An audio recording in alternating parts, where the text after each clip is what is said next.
and to the republic for which it stands, one nation, under God, indivisible, with liberty and justice for all.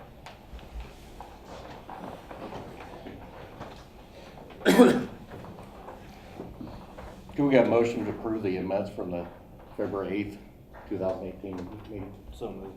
Second. I'd like to recognize Roger in reference to the Morrison sidewalk update. Have you read it? Good morning, everybody. Morning.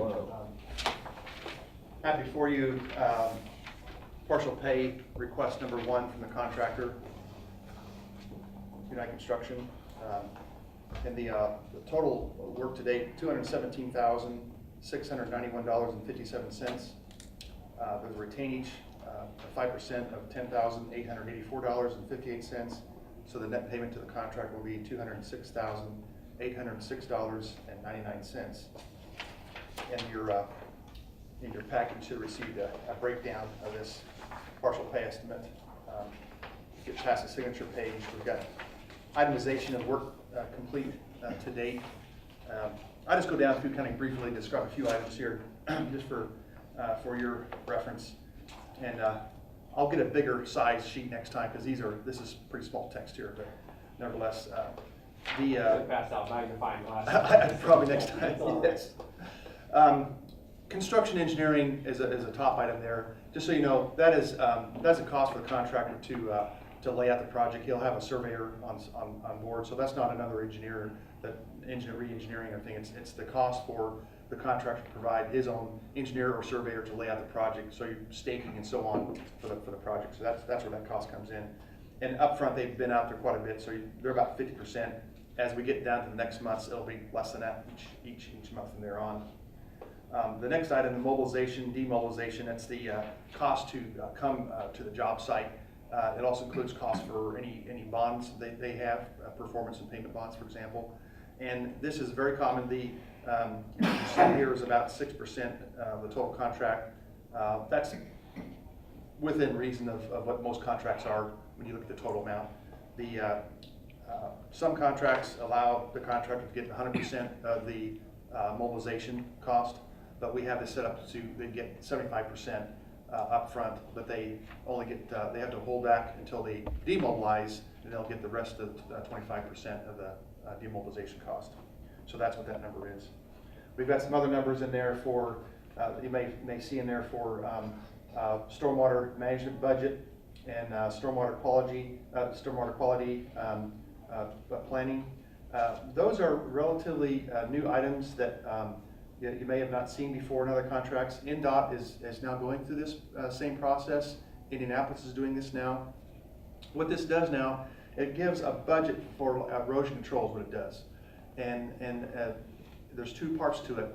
The stormwater management budget is a new called dollar. So $45,000 is a budget number that we put in the contract. So that's in everybody's bid. And what that does, it now pays the contractor for when he uses silt fence. There's an actual cost in the specification what he gets paid for each line item, whether it's a silt fence or a rock check dam or seating or blankets and so on. That's what that budget is for. And this is the same thing what NDOT is doing as well. The other number, the acronym, the Stormwater Quality Management Plan, they now have to have somebody on board that's a certified erosion control specialist. So that's something new also. So the erosion control plan becomes like a living document, but it gives the contractor the ability to be a little more flexible. So rather than having a job site that has silt fence around the whole perimeter, that you wonder why the silt fence is sitting up there doing nothing, now the contractor has the flexibility using his own erosion control specialist to set up and perform his erosion control at his best. And he uses a budget that's available for that. But he also has to have reports. It gives him opportunity to have reports, and also any kind of rainfall events you have, where you have a quarter of an inch or more rainfall, you have to have reports on that as well. So that's what that is. I just want to kind of clarify that because that's a relatively new item a lot of people are not familiar with.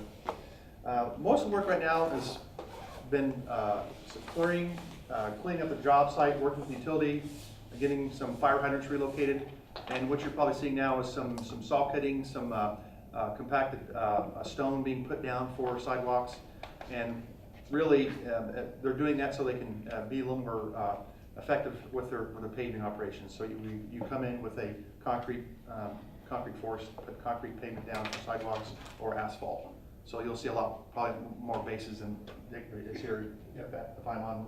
Yeah, with you're that. right. You don't March want 12th is when A&B's gonna come in and start doing. yeah, it doesn't make sense to do 20 feet of sidewalk with a big crew and being an asphalt crew and just for a small amount. It's really, more effective to do that. So you'll see a lot of stone bases put down first, and that's, and anything else I'm missing here? That's where we're at right now. We're about, close to 10%, maybe more right now, because the pay estimate. Yeah. Pay estimate's almost 9% on that pay estimate, so, looked at the schedule, you're still on schedule right now, it looks like We end start still on schedule. of June. Yeah, So- yeah, it was utility, Utility pickups companies, with yeah, A&B and AT&T, they kind of. they're getting on board now, it sounds Yeah, like. yeah, Okay, right. that's good. Any questions you have, I'll be happy to answer those, or we got our inspector here, Mark Field. Sheriff Bell is the other inspector we have. If nothing else, okay. Thank you, gentlemen. Thank you. The invoice that Roger went over is in the invoices. You'll see it listed down there, second from the bottom, so third from the bottom. Got it. Okay. Next one's Brad. Yeah, I wanted to share with you the annual agreements that J. Crew Landscaping, originally we issued all of these mowing projects for bid at one time, and we did receive competitive bids. J. Crew was the lowest bidder at the time of the initial biddings. Since that time, we've had some revisions. We found some less expensive ways to do some things. For instance, the lot behind American Health Networks, the county is mowing that for the commission. So Bob Jesse, Angie Moyer have agreed to assist with that. The ditch on Fusion Road, basically from Cowan to the first curve going south down by Delaware Drive. We've talked with the Delaware County Surveyor's Office, and they'll be handling that ditch this year. So we're not reissuing that ditch from this commission.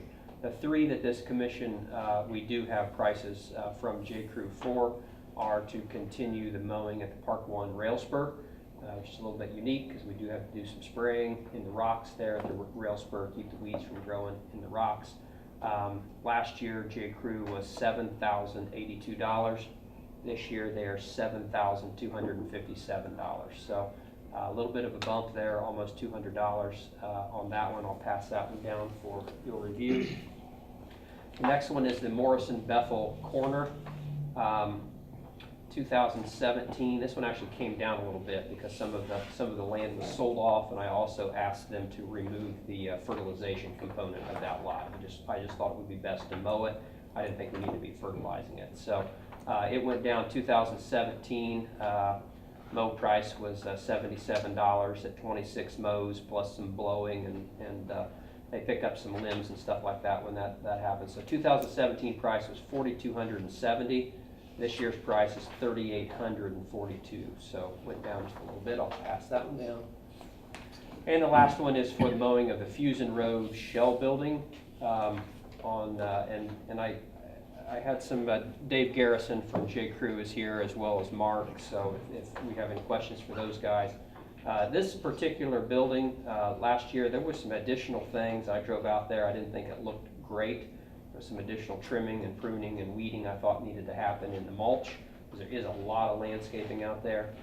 So this one went up. Last year was $11,277. This year it's $13,500. So anyways, I'll pass that down as well. Commission is satisfied with this and satisfied with J. Crew. I would ask for an approval of all three of these. Dave Garrison's been good to work with from J. Crew. I've appreciated their responsiveness. If there's been a weather event or something like that, a tree limb down at the Morrison Bethel corner, or I noticed something at the Fusion Road shell building, I can text Dave and at 9 o'clock at night, and the next morning those guys are over there helping me out. So they've been good to the commission, I can tell you that. Any questions? Can we get a motion? I'll move to accept, Mr. President. I'll second. Thank you. Next was the Delaware Alley vacate and survey work, John Brooks. There is an alley in between two parcels that the commission has purchased that needs to be vacated in Daleville. We've already checked with the auditor's office. There's gonna have to be a survey done. We're gonna have to vacate that alley, use through the town of Daleville, have it published. So the process is we file a petition with the town board. Town reviews it, notice goes out to the property owners around there, which is basically Redevelopment Commission. And then the town publishes an ordinance to vacate the alley. Takes about a couple months because you have to have notice and there have to be a public hearing and that sort of stuff. So we've done this before, and it's just getting the surveyor out. It's going to be the toughest part, given can't survey much in the snow. So does this body need to give you an affirmative vote to proceed with that alley vacation? Yes, my understanding, the Redevelopment Commission is picking up the cost for this, and so we need an affirmative vote to move forward on that. Right, and just for the commission's knowledge, this is the alley that divides the former Lee's Amico property from what was the old bike shop next door, which we funded the demolition, and it is it's been demolished and will be put into, the contractors let me know he's just waiting on weather to cooperate so he can get in there, smooth the dirt out and seed down. But the corner looks nice, looks better than it did, so. I'll make a motion. We move forward with the Delaware Alley vacate and survey work. I'll second that motion. Got it? Yeah. Yep. Usually we do an all in favor, say aye, but since there's just three of you, so it happens. Aye. There you go. Okay. Ayes. Ayes carry it. Okay. So we got a list of invoices. I believe Brad sent those out there, wanted to review. Yeah, just to give you a little summary, I did add three that came in just a tad after I had completed the agenda. Brooke Stevens, there's $589 invoice. There was also a J. Crew invoice, I think for $175. It was a kind of a cleanup invoice that was left over from late last fall. And then there was, Donna asked me to include the Star Bank bond payment of $2,500 for the former Bravini bonds on there as well under bonds. So I just ask that your motion to approve invoices also include that bond fee. What is that $2,500 for, Donna? What Yearly bond fees. the yearly bond fee? Okay. So that's it. Can we get a motion? So move, Mr. President. Second. All those in favor? Aye. Those opposed? Thank you. We'll pay the bills. Any questions from the public? Yes, Ron? I missed a couple meetings. Has there been any, I see J. Crew's here, any additional information on their proposal to build a new facility? Good news is they close on the property tomorrow morning at 9 a.m. Okay. Yep, that's the latest. And then Jason Brooks let me know when he notified me of the closing that they'll be sporadically starting to clear that lot for their new building. So yeah. Anyone else? We just need a motion to adjourn. Motion to adjourn. Second. Thank you.